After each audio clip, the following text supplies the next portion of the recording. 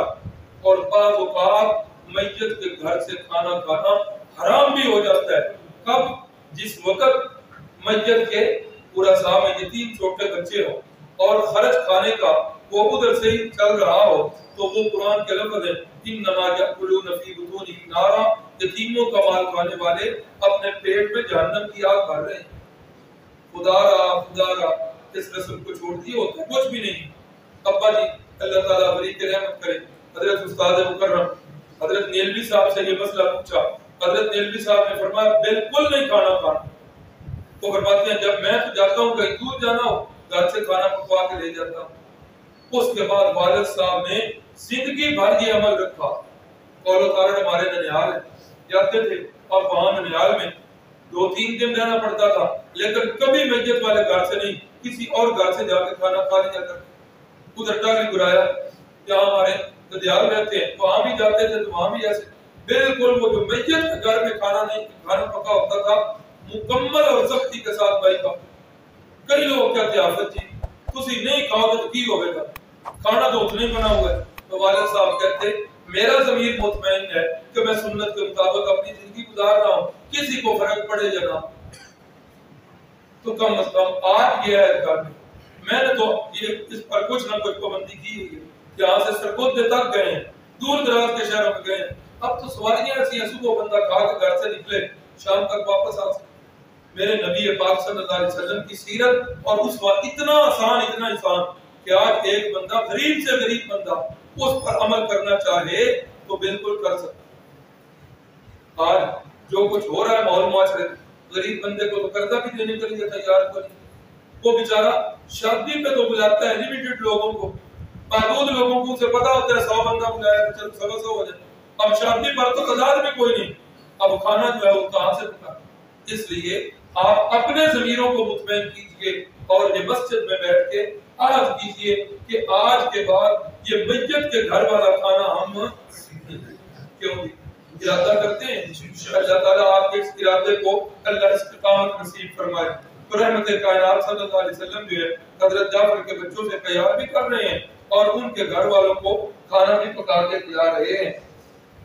8 ہجری کے اندر یہ سریہ حضرت عمر ابن العاص یہ بھی ایک سریہ ایسا ہوا کہ اس میں جو ہے رسول اللہ صلی اللہ علیہ وسلم نے ادھر یہ لشکر بھیجا. اس لشکر کے اندر حضرت صدیق بھی ہیں حضرت فاروق بھی ہیں اور امیر آپ صلی اللہ علیہ وسلم حضرت عمر ابن العاص کو ہی بنا رہے ہیں. جس وقت اس لشکر سے غزوے سے کامیاب واپس آئے مال غنیمت کے ڈھیر لگ گئے. اللہ کے نبی صلی اللہ علیہ وسلم مال غنیمت پلٹ رہے ہیں دیکھ رہے ہیں خوش بھی ہو رہے ہیں اور امیر لشکر عمر بن عاص کو دعائیں بھی دے رہے ہیں. عمر بن عاص نے دیکھا اللہ کے نبی بڑے بجٹ میں ہیں بڑا مزاج مبارک جو ہے وہ خوش ہے اور مجھے جس طرح بھیجا گیا تھا کامیاب واپس آیا ہوں مال غنیمت کا ڈھیر لے کے واپس آیا ہوں نہ رہ سکے. کہنے لگے یا رسول اللہ ایک سوال پوچھنا ہے. پوچھو. کہا یا رسول اللہ آپ سب سے زیادہ محبت کس سے کرتے ہیں؟ گمان یہ ہوا نا کہ سیاسی بیان جس طرح یہاں ہوتے آپ آئے تو میں نے کہا کہ آپ سے بڑا تعلق آپ تو میرے دل میں بستے ہیں. آپ گئے تو یاد بھی نہ رہے ادھر کوئی اور آیا یہاں بھی. تو رسول اللہ صلی اللہ علیہ وسلم وہاں تو یہ بات ہی نہیں تھی. وہاں تو یہ تھا اس زبان مقدس پر جھوٹ کبھی آئے ہی نہیں. اللہ اکبر. رحمت کائنات صلی اللہ علیہ وسلم نے فرمایا سب سے زیادہ محبت پوچھتے ہو فرمایا سب سے زیادہ محبت مجھے عائشہ صدیقہ سے. اب اپنی مرضی کا جواب نہیں آیا. ہاں پھر جو ہے سوال کرایا نہیں یا رسول اللہ میری مراد یہ نہیں تھی بیویوں سے میرا مطلب ہے کہ مردوں میں آپ کس سے محبت کرتے ہو. دل میں یہ تھا کہ ان سے میرا نام آوے تھا. اتنا جو اللہ کے نبی کو خوش کی ہے. اللہ اکبر. فرمایا سنو مردوں میں سب سے زیادہ محبت عائشہ کے باپ سے کرتے ہیں رضی اللہ عنہ ورضوا عنہ. یا رسول اللہ پھر آپ اس کے بعد کس سے محبت کرتے ہیں؟ فرمایا ابو بکر کے بعد پھر میں عمر سے محبت کرتا ہوں. سیاسی تو بیان ہی نہیں ہے منافقت والا وہ جھوٹ والی تو بات ہی کوئی نہیں ہے نا.